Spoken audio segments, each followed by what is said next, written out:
Aujourd'hui, je vais vous raconter 3 histoires qui parlent de personnes ayant beaucoup d'expérience dans un domaine particulier, mais leur expertise, et surtout leur confiance en cette expertise, y est en réalité précisément ce qui les pousse à commettre une erreur désastreuse.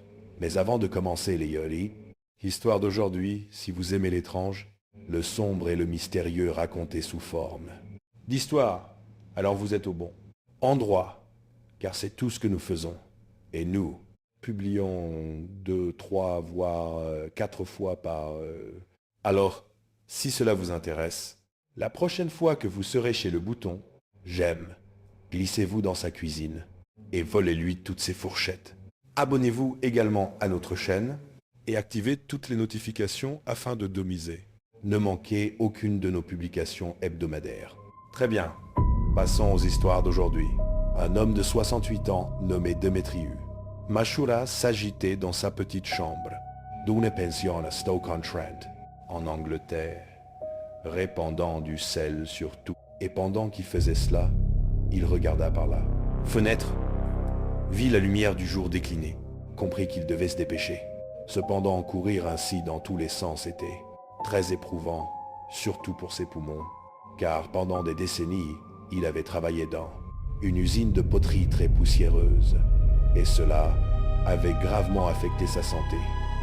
Alors, il lui était vraiment difficile d'aller plus vite, mais il devait absolument surmonter la douleur et l'inconfort et terminer ce qu'il faisait avant la tombée de la nuit, dehors. Car lorsque la nuit tombait, c'est là que les vampires sortaient. Demetrius avait donc immigré de Pologne, environ 25 ans plus tôt. Et dans son pays d'origine, les vampires n'étaient pas seulement vous savez, des légendes, mais ils constituaient une part importante de la culture et étaient souvent décrits comme de véritables dangers que les gens devaient craindre. Et récemment, Demetrius, bien qu'il vive désormais en Angleterre bien sûr, avait commencé à entendre parler de nombreuses apparitions de vampires dans le pays. Quelques années auparavant, il avait commencé à remarquer des reportages sur vampires qui vivaient dans le cimetière de Highgate, à Londres. Et à peu près au même moment où il commença à voir ces reportages, il apprit également que 2 jeunes filles avaient été attaquées par un vampire dans la campagne. Anglais et Demetrius ne comprenaient tout simplement pas pourquoi les gens ne paniquaient pas davantage. Je veux dire, Demetrius était terrifié.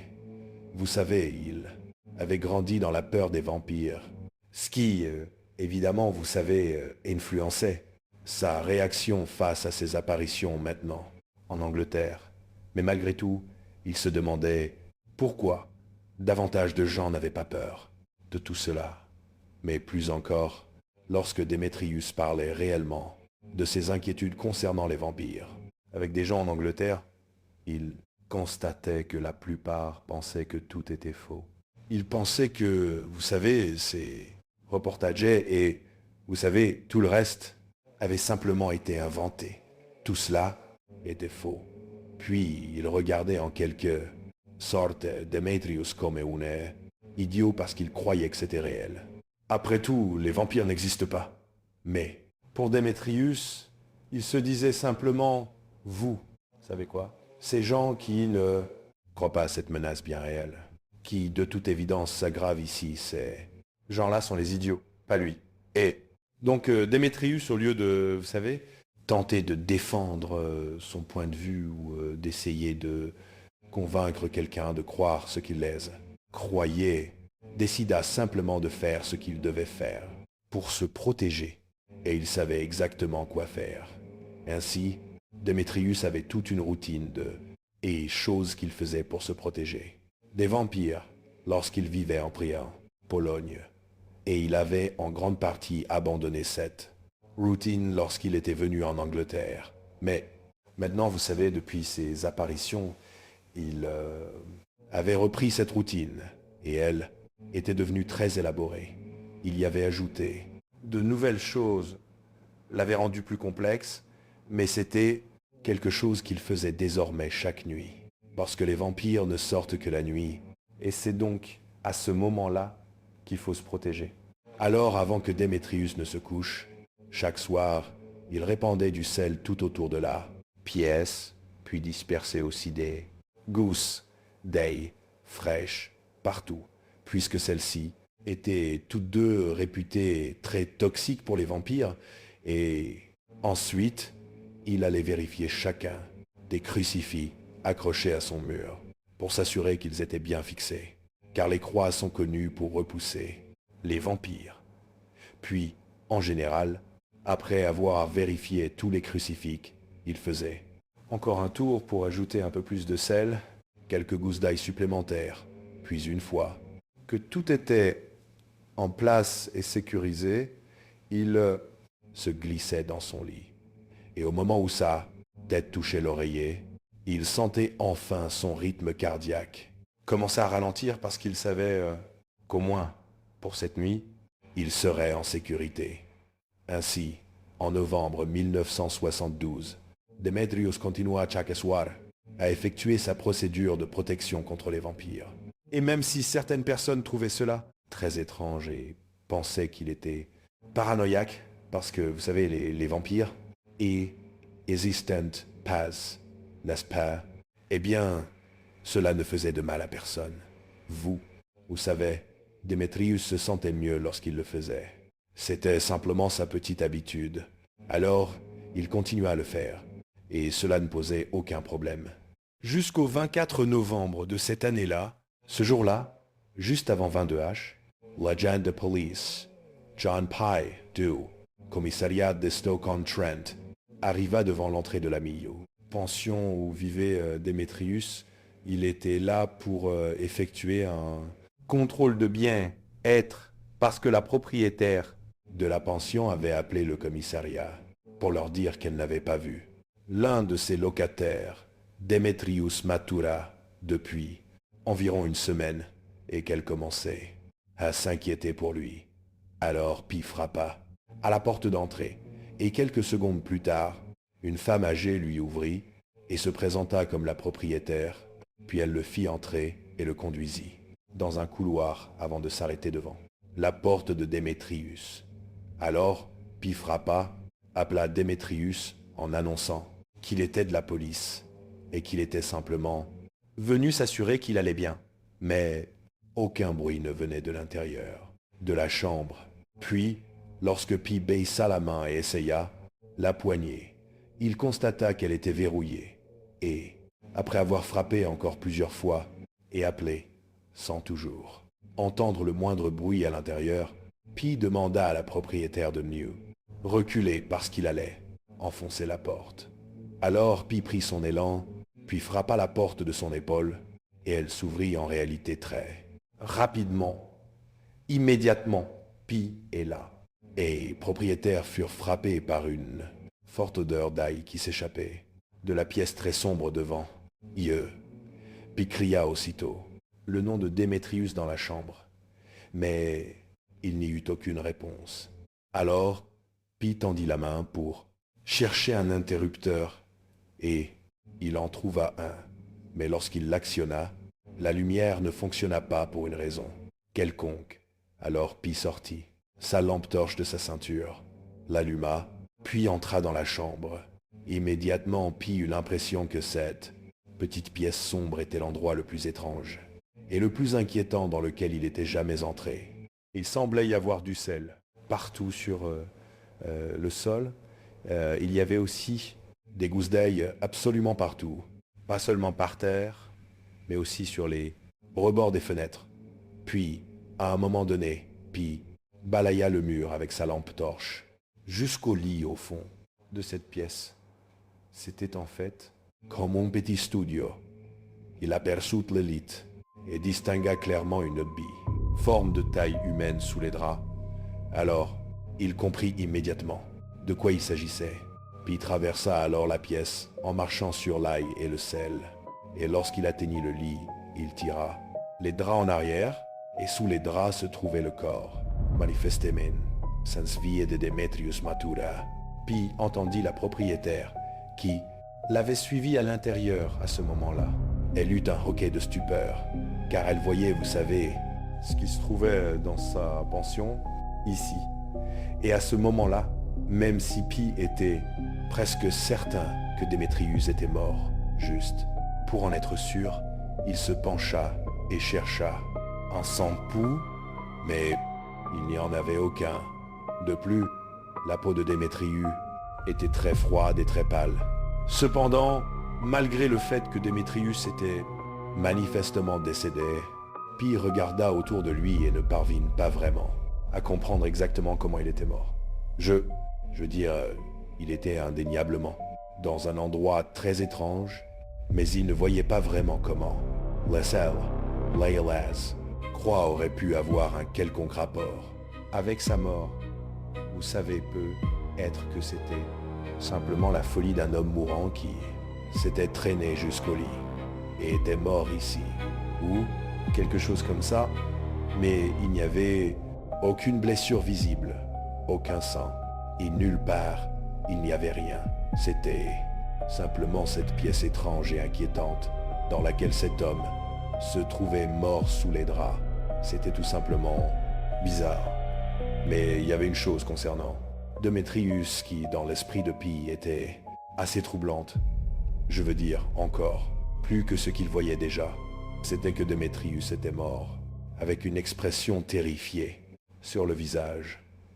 Sa bouche était grande ouverte, comme figée, alors qu'il criait en rendant son dernier souffle, ce qui poussa Démétrius à se demander si, au moment de mourir, sa mort avait été particulièrement douloureuse ou simplement terrifiante. Peut être que Démétrius avait vu quelque chose. Au moment de mourir, avait-il eu peur de quelque chose pendant son agonie, ce qui avait figé son visage dans cette expression. Cependant, cela poussa Pi à penser qu'il s'agissait peu être d'un homicide. Vous savez, la victime Démétrius avait peur de son agresseur, et c'était pour cela qu'il avait cette apparence. Liba dies, agresseur l'attaquait, et il réagissait, mais Pi regardait le corps en pensant, je n'accorde, car ne crois pas qu'il s'agisse d'un homicide, car il n'y a aucune blessure nulle part. Alors, qu'aurait pu faire l'agresseur? Comment aurait-il pu tuer Démétrius de force sans laisser la moindre marque? Nulle part. Pi savait qu'il l'obtiendrait. Aucune véritable réponse ici, sans une autopsie. Mais tant qu'il était là, il pouvait au moins fouiller la chambre et aussi interroger les voisins, en commençant par la propriétaire. Il se tourna donc vers la propriétaire visiblement choqué et lui demanda « Hey, pourquoi y a-t-il tout ce sel, ces croix et cette aille? À quoi cela sert-il » Et étonnamment, elle haussa les épaules comme si ce n'était pas important. C'est simplement ce que faisait Démétrius. Et lorsque Pi demanda « Que voulez-vous dire ?» elle expliqua que Démétrius souffrait d'une grave phobie des vampires, et il avait pris ses mesures pour se protéger des vampires. Pendant un instant, Pi la fixa, comme s'il n'arrivait pas à croire ce qu'on venait de lui dire. Mais il se disait aussi, d'accord, je regarde autour de moi, tout cela est déjà complètement étrange. Donc, d'une certaine manière, cela semblait cohérent. Cependant, Pi ignorait si l'apparente obsession délirante de Démétrius pour les vampires avait réellement un rapport avec sa mort ou non, ou si ce n'était qu'une particularité de l'affaire. Cet homme était mort, peu importe comment, et il avait également peur des vampires. Il ne savait pas. Mais pour l'instant, Pi était incroyablement curieux et absolument déterminé à obtenir des réponses. Un peu plus d'un mois plus tard, l'agent de police Pi était assis à son bureau au quartier général de la police, lisant un livre de bibliothèque sur les vampires. Suspense pendant que Pi attendait les résultats de l'autopsie. Mais même s'il ne pouvait vraiment pas faire grand-chose avant l'arrivée de ces résultats, à la chambre inquiétante de Démétrius et à toutes ces affaires de vampires. Ainsi, de son côté, Pi était devenu quelque peu obsédé. Maintenant, il était possible que Démétrius soit simplement mort d'une maladie pendant son sommeil. Pi avait appris que Démétrius avait en fait souvent été malade avant sa mort et qu'il avait travaillé dans une usine de poterie qui avait gravement affecté ses poumons. Pi savait donc qu'il était tout à fait possible que Démétrius ait souffert d'une forme de maladie du potier, une maladie pulmonaire, que beaucoup d'ouvriers de la poterie contractaient à cause du mauvais air dans l'usine. Mais la maladie du potier était une maladie lente, très évolutive, mais sur une longue période et de temps, et Démétrius apparemment était mort subitement, et Pi avait parlé à tous, les voisins de Démétrius, et ils avaient tous dit que, vous savez, dans la période précédant sa mort, il ne montrait aucun signe évident de tomber malade, ou plutôt de devenir plus malade. Il n'y avait aucune progression visible. Il semblait normal, et puis il était simplement mort. Cela confirmait donc que la maladie du potier semblait peu probable. De plus, lorsque Pi parla haut, voisins et lui indiquèrent également qu'il ne semblait pas que Démétrius ait eu de ennemi évident. Ainsi, l'idée qu'il y ait eu une sorte de crime indétectable, comme un empoisonnement, n'avait pas vraiment de sens non plus. Et donc, sans aucune autre théorie à explorer, et sans encore avoir les résultats de l'autopsie, Pi avait effectué de nombreuses recherches sur les vampires. Bien sûr, il n'était pas sur le point d'envisager qu'un vampire avait tué Démétrius, mais la scène de la mort de Démétrius était si étrange que Pi ne parvenait pas à se débarrasser du sentiment que, d'une manière ou d'une autre, les vampires devaient avoir quelque chose à voir avec cette mort. Jusqu'à présent, cependant, ces recherches ne l'avaient pas vraiment aidé à clarifier la situation. Mais, à cet instant, le téléphone de Pi sonna, et lorsqu'il répondit, son cœur commença à s'emballer, car c'était le médecin légiste. Et le médecin légiste lui annonça que l'autopsie était terminée. Et le médecin légiste dit à Pi qu'il n'allait jamais croire ce que cette autopsie avait révélé. Il s'avéra que Pi avait eu raison. Les vampires avaient tout à voir avec cette la nuit où Démétrius mourut. Il avait fait toutes les choses qu'il y faisait habituellement pour se protéger avant de se mettre au lit. Mais, contrairement aux autres nuits où il avait suivi cette procédure, cette nuit-là, sa routine n'avait pas fonctionné. Ainsi, en plus de répandre du sel partout, dans sa chambre, Démétrius plaçait aussi des gousses d'ail. Partout, puisque c'était l'une des méthodes les plus célèbres pour repousser les vampires, et il le faisait donc chaque loud. Et l'un des endroits, en plus, du sol et des rebords de fenêtres, où Démétrius plaçait ses gousses, la nuit, l'un de ces endroits était sa propre bouche, et il était devenu très doué pour garder cette gousse d'ail sous sa langue pendant qu'il dormait. Mais cette nuit-là de novembre, quelque chose tourna mal. Pendant son sommeil, la gousse glissa dessous sa langue, descendit dans sa gorge et resta coincée. Et pendant l'autopsie, le médecin légiste trouva littéralement la gousse toujours coincée. À cet endroit, il fut donc établi qu'il était mort étouffé par celle-ci. Ainsi, même si les gousses d'ail ont peu être joué un rôle dans protégeant Démétrius des vampires, malheureusement, c'était littéralement la gousse elle-même qui l'a tué. Par un après-midi d'automne, à la fin du IXe siècle, un chef viking nommé Sigurd Eysteinsson traversait à cheval une vaste plaine dans le nord-est de l'Écosse. À ses côtés, chevauchés de deux, ses commandants, et derrière eux, se trouvait toute l'armée de Sigurd. Cette plaine qu'il traversait allait bientôt devenir un champ de bataille.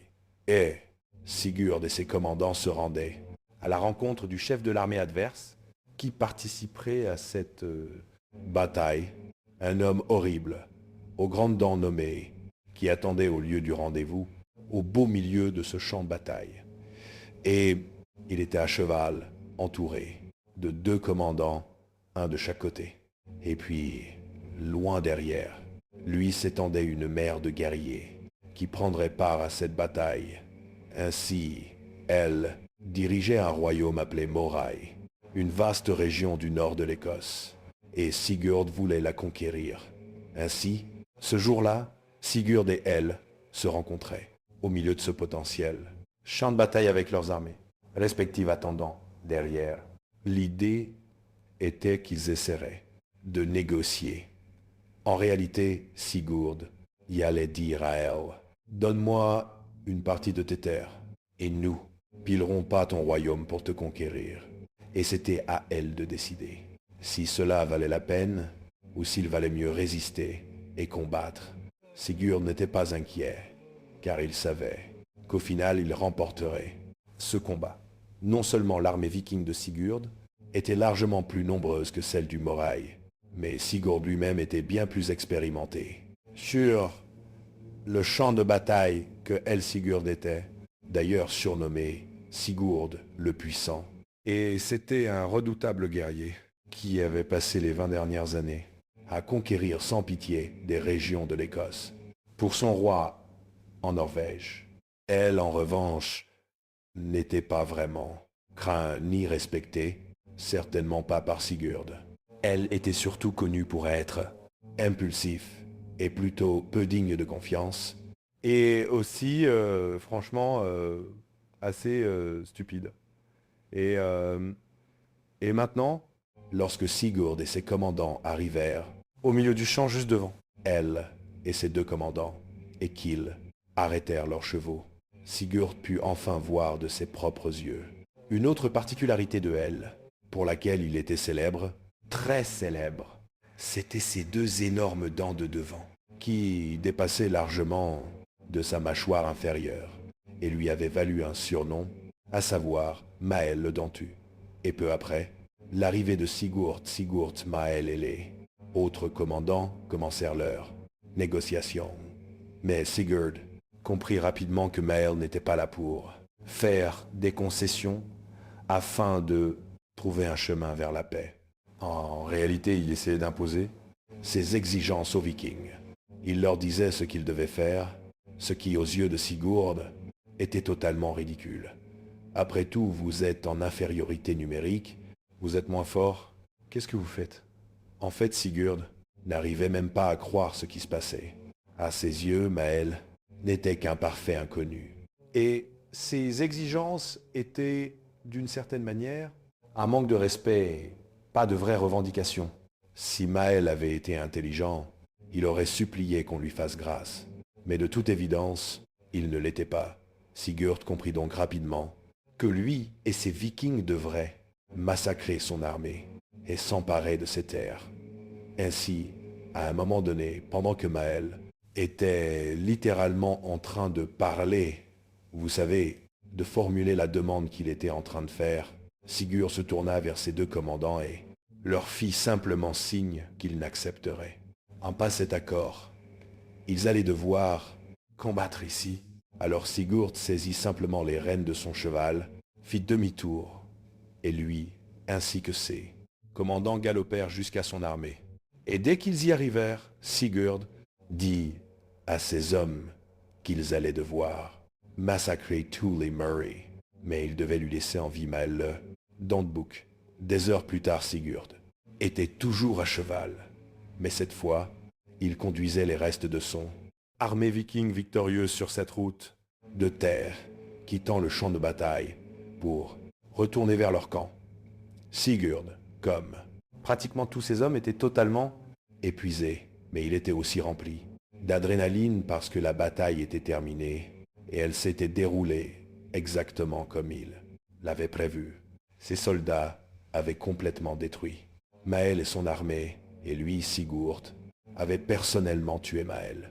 Et ainsi, alors que Sigurd avançait à cheval, il baissa les yeux vers la tête tranchée de Maël, qu'il avait lui-même détaché du corps de son adversaire, avant de l'attacher à sa selle. Il regarda cette tête suspendue, ballottant près de ses jambes. Et vous savez, les yeux de Maël étaient grands ouverts, fixant Sigurd dans le vide. Et sa bouche était-elle aussi grande ouverte, ce qui ne faisait que rendre ses deux dents de devant encore plus proéminentes. Et tandis que Sigurd contemplait cette tête, il ne put s'empêcher de sourire lorsqu'une vague de satisfaction absolue l'envahit. Pendant leurs négociations avant la bataille, Maël s'était montré insupportablement agaçant et même offensant. Ainsi, Sigurd était ravi de l'avoir vaincu et d'avoir désormais sa tête suspendue, juste à côté de ses jambes. Pour Sigurd, c'était tout simplement parfait. Et maintenant que Maël, Dandbuk, était mort, Sigurd était à un pas de conquérir toute l'Écosse. Il poussa alors un puissant cri de victoire, et ses hommes lui répondirent par des acclamations. Puis Sigurd lança son cheval au galop. Cependant, quelques doux jours plus tard, tout avait changé pour Sigurd. À ce moment-là, Sigurd était allongé, sous une couverture de laine dans une cabane, en pierre de l'une de ces colonies écossaises, et il hurlait de douleur, car au cours des derniers jours, il était devenu un gravement malade. Désormais, il était délirant, et il avait une fièvre si intense qu'il était à la fois couvert de sueur et pris de frissons incessants. Puis, à un moment, le médecin qui s'occupait de Sigurd entra dans la cabane pour l'examiner. Après l'avoir observé, le médecin secoua simplement la tête et dit à Sigurd qu'il avait fait tout ce qu'il pouvait, mais que cette maladie, quelle qu'elle soit, allait le tuer. Et lorsque Sigurd entendit cela, il ne ressentit que de la rage, non pas parce qu'il allait mourir, mais parce qu'il comprit qu'il s'était complètement trompé. Il n'avait pas eu le dessus sur Maël. Dandbuk, c'était Maël Dandbuk qui avait clairement eu le dessus sur lui. En réalité, après la grande bataille, après que Sigurd eut remporté une victoire si éclatante, tandis qu'il avançait, en transportant avec lui la tête de son adversaire, la tête tranchée de Maël, lorsqu'il se mit à galoper de plus en plus, vite, en acclamant ses hommes, tous triomphants et criant de joie. Alors qu'il accélérait encore, la tête tranchée commença à rebondir à cause des secousses du mouvement. Et souvenez-vous, Maël avait ses deux énormes dents de devant. Il portait le surnom de Maël Dandbuk, pour une bonne raison.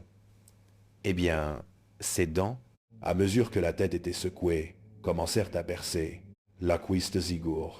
Et il ne s'en est même pas rendu compte parce qu'il était tellement porté par l'adrénaline. Il galopait, regardait vers le bas. Il voyait du sang sur toutes ses jambes.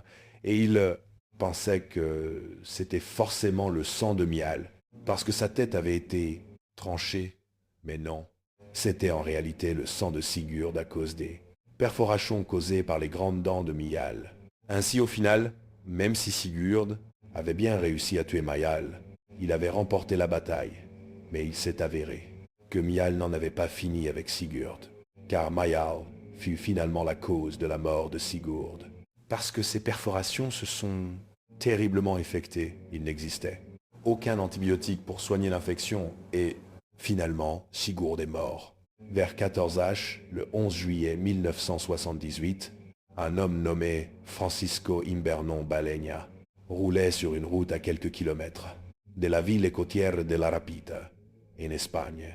Un peu plus tôt, Francisco avait quitté l'entrepôt où il travaillait et il était maintenant en train de rentrer vers la ville où il habitait. Jusqu'ici, ce trajet avait été très inconfortable et étouffant. Il faisait vraiment très chaud aujourd'hui et il n'avait pas de climatisation. En plus, il était de très mauvaise humeur, parce qu'avant de quitter l'entrepôt, il s'était disputé avec un autre employé.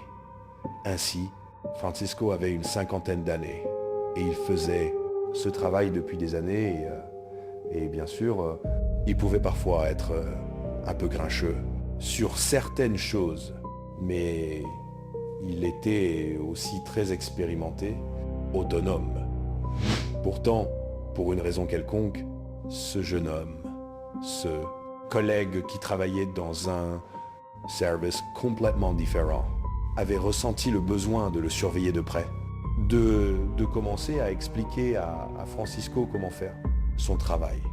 Il avait même eu l'audace de dire à Francisco que s'il n'écoutait pas ses critiques et ne changeait pas son comportement, s'il ne faisait pas cela, il le regretterait.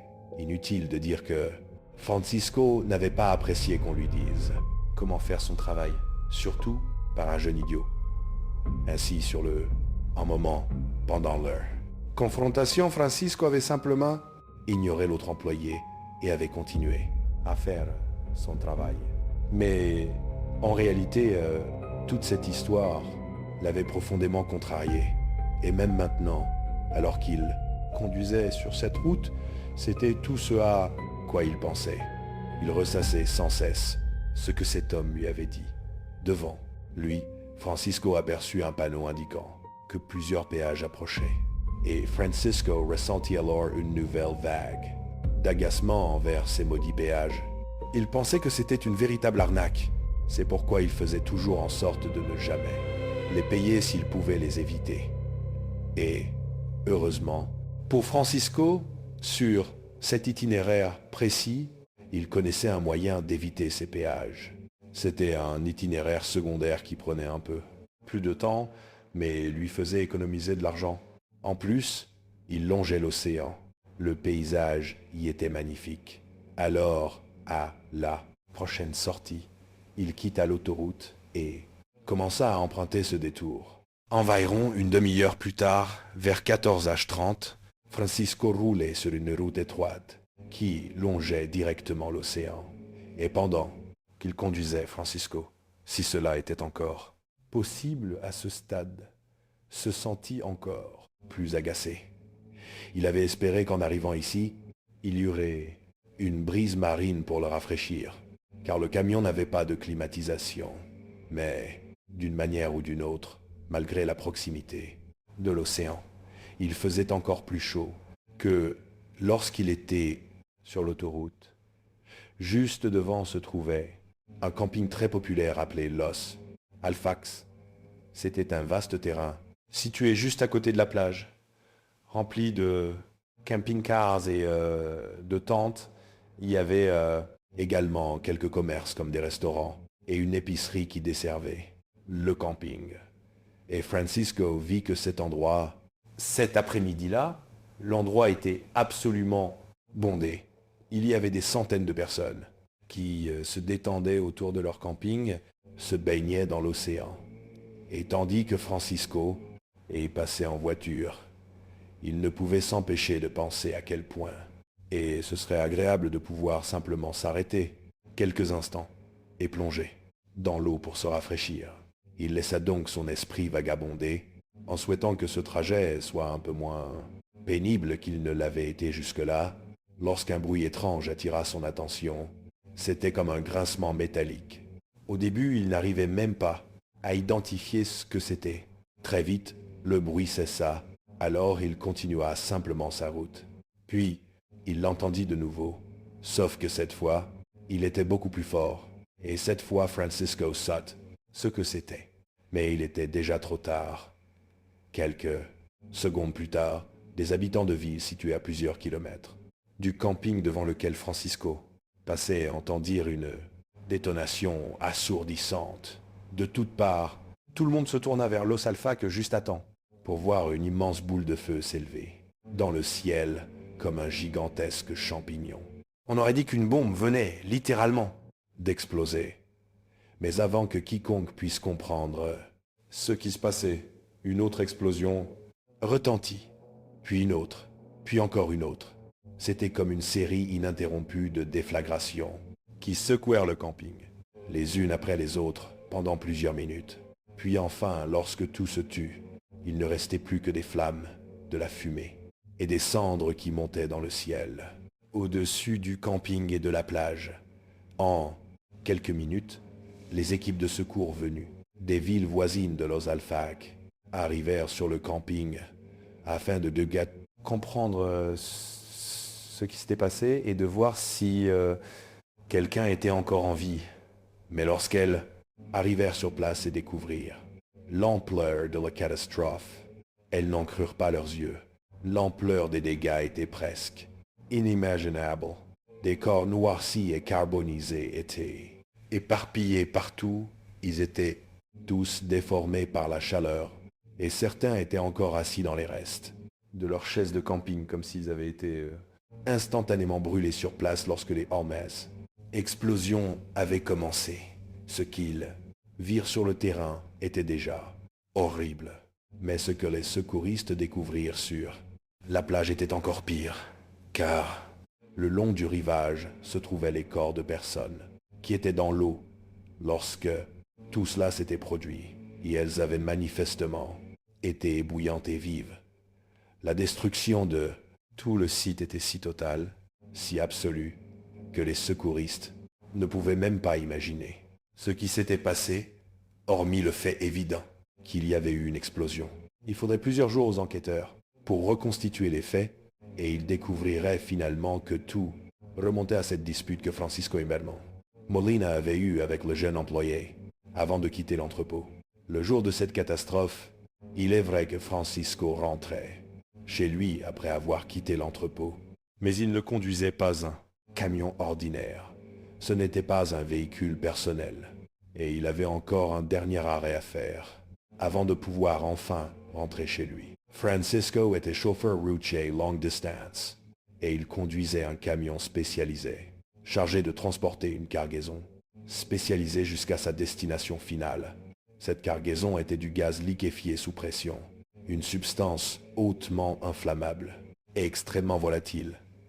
Ainsi, plus tôt ce matin-là, le jeune employé contre lequel Francisco s'était tant emporté, parce qu'il avait l'impression d'être surveillé de près, après toutes ces années de travail, avait pourtant averti Francisco. Il lui avait expliqué que Francisco avait trop rempli sa citerne. Il avait chargé une quantité excessive de gaz liquéfié sous pression dans son camion, ce qui était extrêmement dangereux. La chose à faire s'il avait vraiment trop rempli le réservoir, car le gaz liquéfié sous pression a besoin de suffisamment d'espace pour se dilater. Et s'il n'a pas assez d'espace, il peut exploser. C'est vrai, en temps normal, mais c'est encore plus, encore plus dangereux lorsque vous transportez cette cargaison par une journée chaude, car la chaleur, comme la chaleur extérieure sur le camion, fera encore davantage se dilater ce gaz. Mais Francisco a simplement ignoré l'avertissement de ce jeune employé. Il avait des années d'expérience et savait que des chauffeurs comme lui remplissaient trop souvent leurs camions afin de pouvoir livrer davantage de carburant à destination. Il s'est donc simplement dit que, vous savez, cet autre employé exagérait, parce que cela n'avait jamais posé le moindre problème auparavant. Il gagnait simplement plus d'argent. Alors il ait poursuivi sa journée, et tout allait bien. Vous savez, il n'est rien arrivé au camion jusqu'à ce que Francisco passe près de ce camping. À ce moment-là, la chaleur a provoqué une dilatation du gaz au-delà du point de 2. Non-retour, et tout a explosé. Une énorme boule de feu de plusieurs milliers de degrés Fahrenheit a traversé le camping rempli de vacanciers. La première explosion s'est étendue sur plus d'1 mile. Cette explosion a déclenché une série de plus petites explosions provenant des camping-cars et des barbecues portables, en fait de toutes les bonbonnes de gaz présentes dans ce rayon d'1 mile, qui ont également explosé. Ainsi, au final, Francisco, ainsi que 158 autres personnes, principalement dans ce camping, y ont perdu la vie lors de l'explosion initiale. Et selon certaines estimations, si l'on prend en compte les maladies à long terme et les problèmes de santé causés par cette explosion, le bilan final pourrait atteindre jusqu'à 243 victimes. Merci beaucoup d'avoir regardé l'épisode d'aujourd'hui. Dites-moi ce que vous en avez pensé dans les commentaires ci-dessous. Et n'oubliez pas, nous avons toute une playlist d'épisodes, de places où il ne faut pas aller, prêtes à être regardées sans interruption. Alors cliquez ici et profitez-en. Très bien, jusqu'à la prochaine fois. À bientôt.